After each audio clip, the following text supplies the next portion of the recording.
Tough going for a small bobcat. His favorite hunting spot won't be easy to reach. He'll conserve warmth if he can stay dry.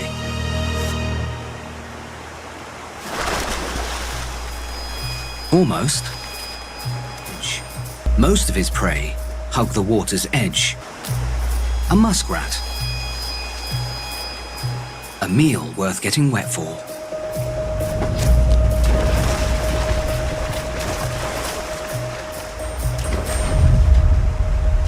It's a frigid dip, but he's prepared for winter by storing fat and growing denser, longer fur. Bobcats also increase their metabolic rate to stay warm. So he needs to eat more, and more often. Mallard ducks.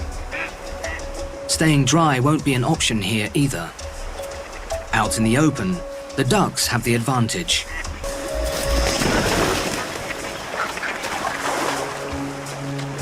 With each soaking, the bobcat is losing more body heat and getting hungrier.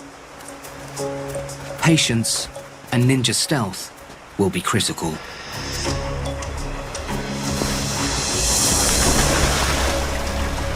It's a hard-won meal. Only just enough to replace the energy lost to the icy water.